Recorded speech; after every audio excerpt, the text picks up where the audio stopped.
Let P1 be a parabola y equal to 4x square, P2 is a parabola y equal to x square plus 27. दोनों में x square का option positive है तो ये upward parabola है. If the area of the bounded region enclosed between P1 and P2 is 6 times the area of the bounded region enclosed between the line y equal to alpha is positive, and the P1 which is y equal to 4x square. तो हमें alpha की value चाहिए. Let's try to understand कि किस दो curve के बीच के area की बात हो रही है. तो पहला जो एरिया है वो है area of the region bounded between P1 and P2. P1 आपका हो गया y equal to 4x square, this curve yellow one. और P2 is y equal to x square plus 27. तो सबसे पहले हम लोग ये जानने की कोशिश करेंगे कि ये दोनों कर्व इंटरसेक्ट कहाँ पे कर रहे हैं, और दोनों में y की वैल्यू को हम इक्वेट कर देंगे. तो 4x square equal to x square plus 27 हो गया. That gives you 3x square equal to 27, and that means x square is equal to 9. तो x की वैल्यू आपकी +-3 हो गई. नाउ आपको ये वाला एरिया चाहिए इन दोनों कर्व के बीच का. ये वाला x कोऑर्डिनेट आपका 3 हो गया, ये वाला x कोऑर्डिनेट आपका -3 हो गया.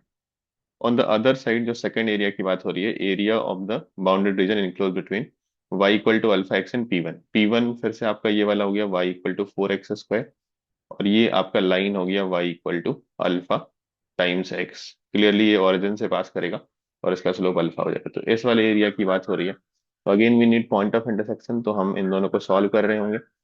4x स्क्वायर को हम अल्फा एक्स से इक्वेट करेंगे तो यहाँ से x की दो वैल्यू आ जाएगी.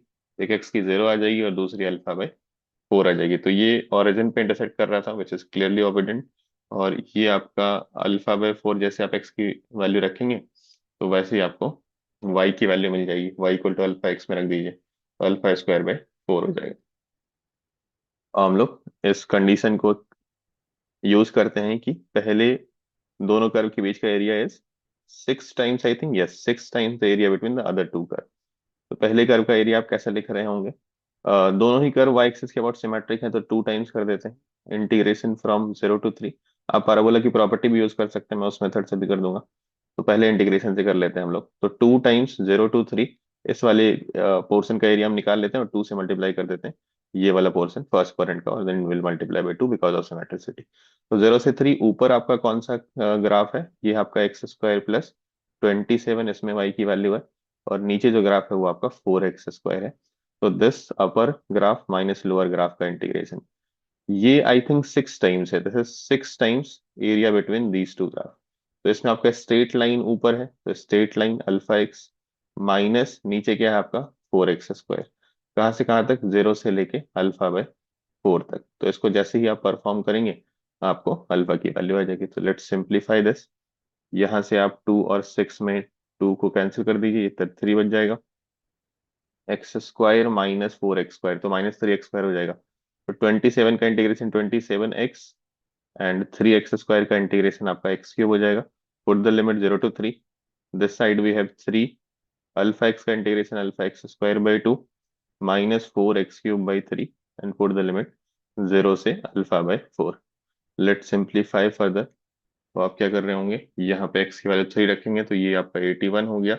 -3³ 27 हो गया इज इक्वल टू 3 टाइम्स अल्फा/2 x² तो अल्फा/4 का स्क्वायर विच इज अल्फा² बाय 16 -4/3 अल्फा³ विच इज अल्फा/4 का होल क्यूब विच इज अल्फा³ बाय 64.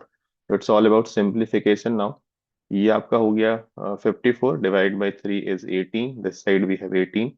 यहाँ पे हो गया अल्फा³ बाय 32 -4 आप कैंसिल कर लीजिए यहाँ से, तो अल्फा³ बाय 48.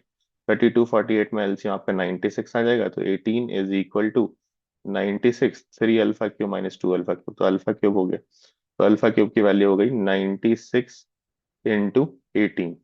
96 इंटू 18 कितना हो जाएगा?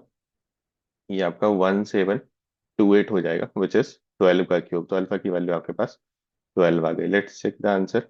अल्फा की value 12 is present in option C. Option C is the right answer for this question.